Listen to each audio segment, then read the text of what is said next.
Hi, thanks for joining us today. We're going to discuss the S&G Hardwood line. It's new to us. We're excited about it. The manufacturer's representative was around the other day doing a PK training in all the stores. Unfortunately, I missed it. So I've invited the next best thing, our version of Mr. Fernando, to sit down with me, and we're going to be two guys talking wood, so to speak. So hopefully you find this beneficial and a great reminder and some sales tips along the way. So with that, Fernando, can you go in and give us kind of the basics of the S&G wood line, if you will, please?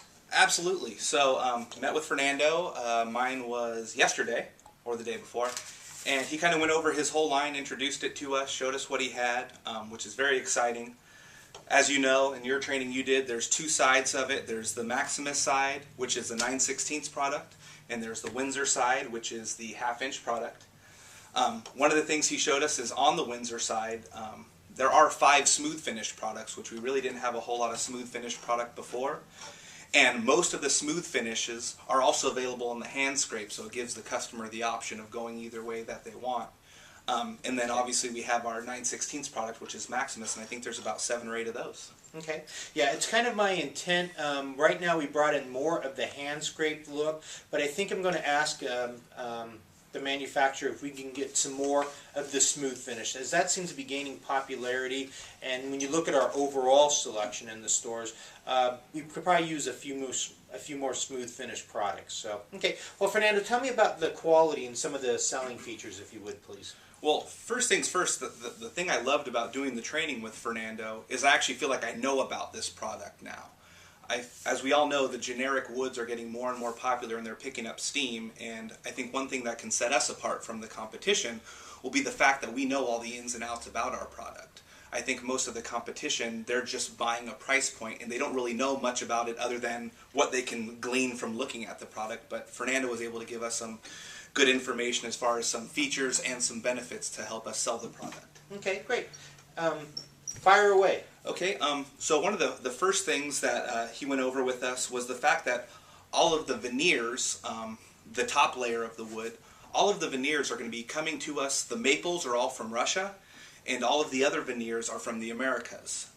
And they all come from SFC certified forests, FSC being the Forest Stewardship Council. The benefit of this is for those green conscious customers who are concerned about deforestation and illegal forestation. That's not a concern with this product because they have the FSC seal. And secondarily, as we all know, being that we're a global economy, getting a lot of products from Asia, China kind of has a bad connotation right now. So I think being able to focus on the fact that the wood comes from Russia and from the Americas is a big benefit for us when we try and sell it. Okay. So if a consumer were to say, hey, where's this wood come from? It's simple to say it either comes from Russia or the Americas. Absolutely. I would tell them, if you're looking at a maple, you're going to be getting it from Russia, and if you're any of the other veneers, you're getting from the Americas, either North America or South.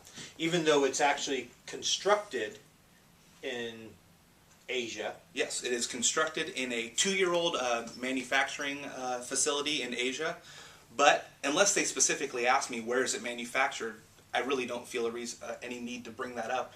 I would just tell them where the wood came from, which is what they're asking. Okay, okay. Now you mentioned the 2-year-old facility in Asia. What's the advantage of that? Yeah, that was another advantage that he talked about, is their warehouse in Asia is only 2 years old, and all of the manufacturing equipment in there is German engineered. It comes from Germany. The guys who bring you, BMW and Mercedes-Benz, they're the ones who came up with the equipment to make this product. The beauty of that is you're going to have a greater precision product. It's going to be very well made structurally, and furthermore, it's going to be even easier to install, I would imagine. And from talking to Fernando, that tongue and groove goes together really smoothly. You're not going to have to bang on the wood to put it together, so it's going to be an easier install. Okay, so things like overwood, as I'm feeling one of the smooth finishes, you can really tell the product is truly smooth. A lot of times on the less expensive products, where the milling is not as good, you run your hand across and you actually feel height differences. So that's a big feature, and then plus the gaps in the board. So that's a huge selling point, that it is all German technology in the actual milling of the product. So all the wood is coming from the Americas or Russia. The manufacturing is state-of-the-art, German technology. And while we're on that topic, one other thing I wanted to mention to you, Jim, another interesting thing he brought up is when you make hardwood, you go through a kiln drying process, which for most woods is a 10-day process. Now, he made it clear to me that, there's a lot of people out there who cut corners, and even though you require doing a full 10-day kiln drying process, some of them are pulling the wood at 5 days, 4 days, maybe 6 or 7. And what that results in is you get checking in the boards, and it'll also lead to long-term cracking in the finish and in that top veneer because it hasn't been properly dried. Now, what they did to kind of counteract that, they went the exact opposite direction. They decided to double kiln dry their product. That means they actually dry their product out for 2 sessions, which is a total of 20 days. Now, the reason why I think that is huge is you have product, again, as we know, it's coming from all over the world. Russia, South America, North America. You can imagine if you're pulling down a tree to get some Santos mahogany from Brazil, these trees are 100 feet wide potentially, and they're taking in 100 inches of moisture a year. By doing that, they're really able to truly dry the product out to the proper state, so when you bring it up to an arid climate like, say, Sacramento in the summer, obviously you go from rainforest to Sacramento, there's a very big difference in humidity. You're probably going to crack if you haven't been dried out properly, and that's why they took the time to dry it out for 20 total days to make sure we don't have any checking and that the customers are truly happy with their finish. I would guess they're probably one of the few manufacturers that actually does that today. Okay, tell me a little bit about the finishes and what did he touch base on that? Absolutely. The finish that they use should be well known to all of us. They actually use aluminum oxide, which we all are familiar with, and they use 10 coats of it, which is fantastic. I know when we sold Sweetco, I believe it was 6 or 7. Now we're seeing 6 and 7 is still common, but they're using 10. The nice thing about this, above and beyond that, is the type of finish they're using. True, it's aluminum oxide, but the brand. They're using Bona Chemi. We're all familiar with that. We sell the cleaners. Again, a lot of the generic products that we're seeing sold by the competitors, they probably don't know what brand it is. We know what brand ours is. It's Bona Chemi. It's 10 layers, and because they're using a premium product like the Bona Chemi product, you're going to get a clearer finish. You're going to see the true color of the stain, as well as you're going to get a better feel for the grain.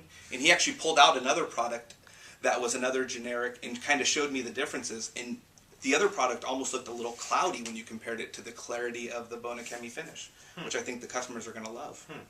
Wow, that's interesting. So it's almost 50% more coats, because most of the manufacturers are using 6 or 7 coats. This is 10 coats. Yeah.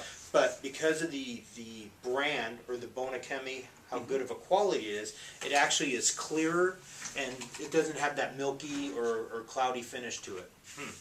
I guess that's why the product looks so rich compared to a lot of them. Absolutely, and this just kind of goes back to what I was saying at the very beginning.